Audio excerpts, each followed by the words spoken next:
welcome to a bonus. Apparently we're doing extra work now. Extra work now. Oh, we've got extra listeners work, now. No pay. We've got loads of listeners now. I think this is for the socials. It is. This is going on MySpace. This is a YouTube exclusive. This is a YouTube exclusive. Hey, and YouTube. It's called Mal's Myths and Realities. So how does this work?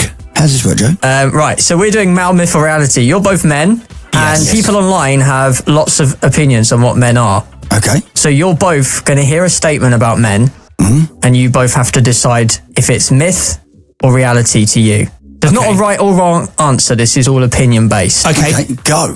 Okay, starting with this. Men lose their identity after becoming fathers. What are the options? Myth or reality? You can explain why, but... I think it's a myth. I think it's a myth, yeah. I would say it's a myth because actually I think I found myself more when I became a father. Yeah, I think it wakes you up a little bit. Yeah. I think in many ways it's the complete opposite, I think. Yeah, exactly that. It literally snaps you out of whatever it is that's going on in your world and where you're not focused or whatever, and it gives you a good kick in the bollocks and goes, right.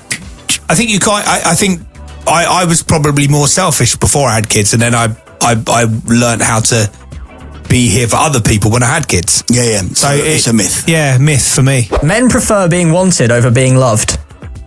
Men prefer being wanted over being loved. No, we want to be loved. I think we want to be loved. I like being wanted as well. I don't know, actually. I think men want to be wanted. I think that's reality. I don't know. I think we want both. I think we like to be wanted, and because a lot of people would think that we don't need love. Oh, they don't need it because they're geezers. We need both. We want to be. It's nice. Can you have one without the other? Well, no, because being wanted is not the same as being loved, is it? Being wanted is.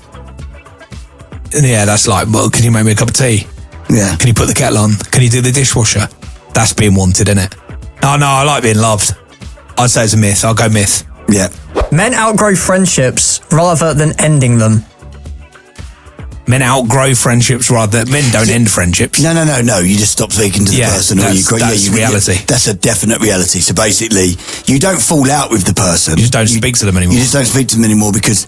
And I found that, like, sometimes I will meet someone and I speak to them all of the time, and then you both get out of it what you needed to get out of it at the time, and it fizzles out, but you don't fall out with the person, you just don't. And if you see them again, you're like, oh, mate, you're right. Yeah. You should get a beer soon. Yeah. I don't think we fall out with, so what does that make it a myth? Reality. Reality. It's reality. We're nailing this. I think we've won every round. We've won every round. Men self-medicate with work, gym, or distraction. A true reality. Yeah, 100%. Yeah,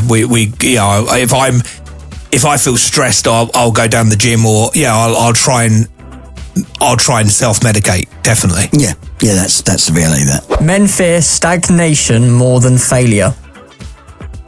I don't fear failure.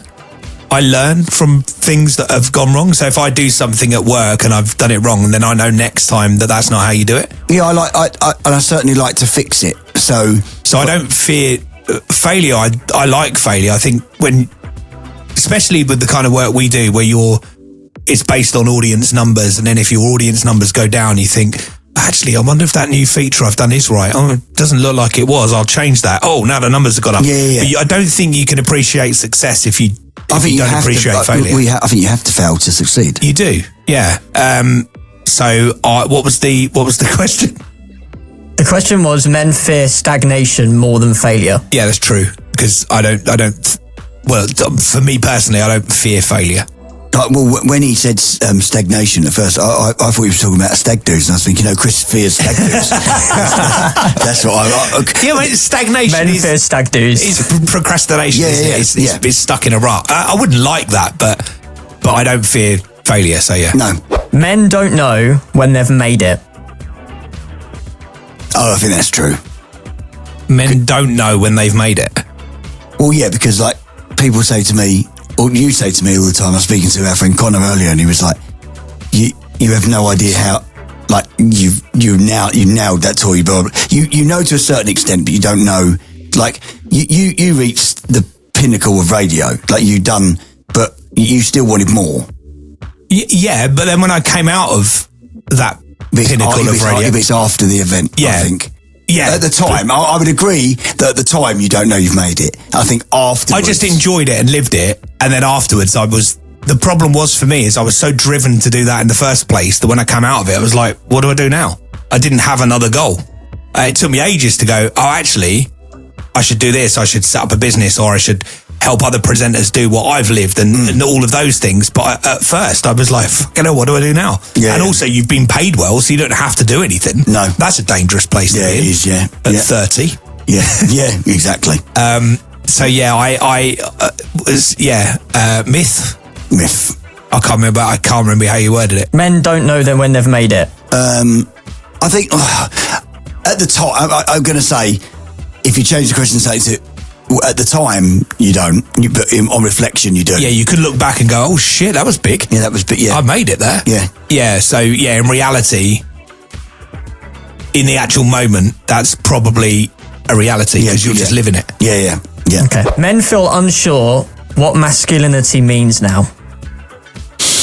I think I agree with that. I think that's a reality because, like, it's transitioned over the decades, isn't it? Like, in terms of like what used to be classed as masculine would be like, you know, toxic masculinity. Don't cry, blah blah. Yeah, don't cry. I think that's probably reality. Whereas now, like, it's okay to cry. It's okay to talk. It's okay to big all boys don't cry and all that. Yeah. So actually, that's a reality now. Okay, we'll do one more. Men normalise suffering as strength.